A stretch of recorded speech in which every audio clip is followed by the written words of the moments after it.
Novo Testamento, capítulo de número 23 e versículo de número 39, que diz assim: é um dos malfeitores que estava pendurado, blasfemava dele, dizendo: se tu és o Cristo, salva-te a ti mesmo e a nós.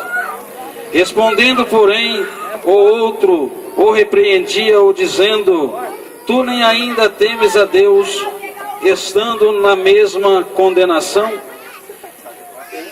É a nós, na verdade, com justiça, porque recebemos o que nossos feitos mereciam, mas esse nenhum mal fez.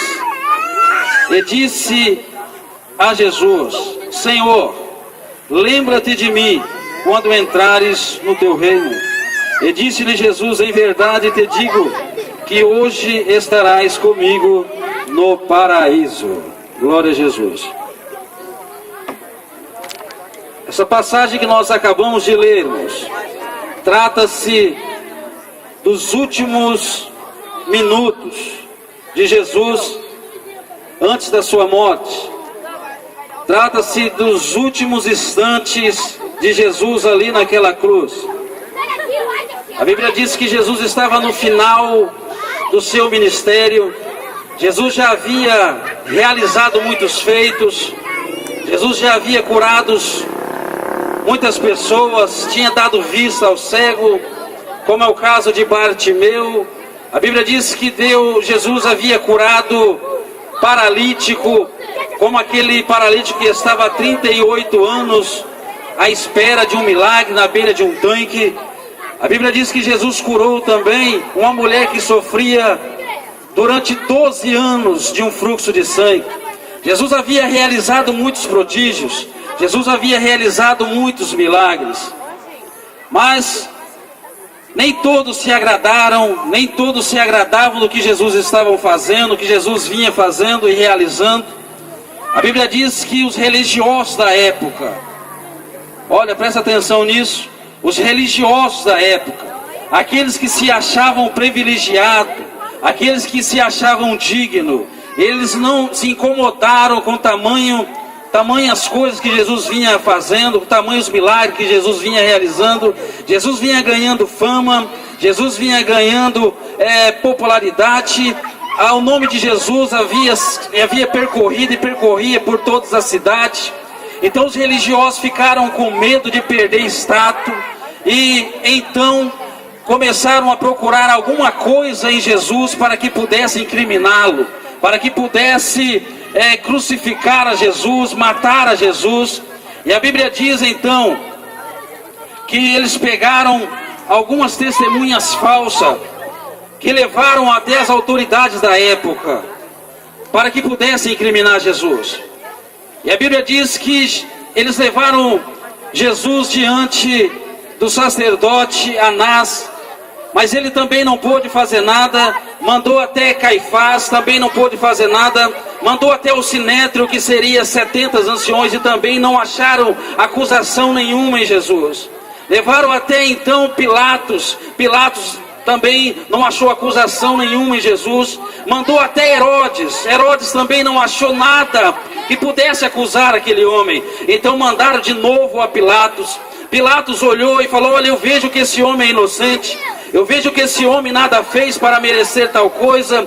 E Pilatos até tentou libertar Jesus, tentou até inocentar Jesus, mas forçado e pressionado pelos religiosos da época, pelas autoridades da época, Pilatos então ficou sem poder fazer nada, ficou com as mãos atadas. Mas Pilatos então, a Bíblia diz que a mulher de Pilatos teve um sonho aquela noite, e ela disse: olha, muito essa noite eu sofri em sonho por causa desse homem. E Pilatos então ficou mais preocupado ainda e falou: olha, não vejo acusação nenhuma na vida desse homem, eu vejo aqui um homem inocente. Então Pilatos, diz a Bíblia, que o povo, influenciado pelas autoridades, começaram a gritar: crucifica, crucifica e crucifica. Então Pilatos pegou uma bacia d'água, lavou as suas mãos, como que dizendo assim: olha, eu não posso fazer nada, eu não tenho nada a ver com isso. E a Bíblia diz que naquele dia, Jesus foi pendurado na cruz. Jesus foi levado à cruz sem nada a dever. Jesus foi levado à cruz sem ter feito ou causado mal a ninguém. Jesus foi levado à cruz simplesmente por inveja. Jesus foi levado à cruz simplesmente porque fazia o bem. Ele foi levado à cruz simplesmente porque dava vista ao cego, os paralíticos andavam, os surdos ouviam, simplesmente por isso. E a Bíblia diz que ser morto com morte de cruz era uma morte humilhante. Era uma das piores mortes da época. Era uma humilhação muito grande. Eles despiram Jesus, bateram em Jesus, machucaram Jesus, colocaram uma coroa de espinhos sobre a tua cabeça. E Jesus então foi levantado entre dois ladrões. Foi isso que nós lemos aqui. E na época, se ser morto numa cruz já era uma morte humilhante, já era uma morte dolorida. Se não bastasse, aquele que estava no meio, ele era considerado o pior dos malfeitores. Aquele que estava no meio era considerado aquele que tinha o maior pecado. E Jesus estava no meio. Para eles, Jesus era o pior. Mas com isso Jesus estava dizendo para nós hoje: olha, eu estou no meio. Aonde tiver 2 ou 3, eu estou no meio. Eis que estou convosco até a consumação do século. Para eles, Jesus era o pior. Mas para nós hoje, sabemos que Jesus, ele não tinha pecado nenhum. E ele morreu para dar salvação a todos aqueles que crê. Porque a Bíblia diz que todo aquele que crê tem vida e vida eterna.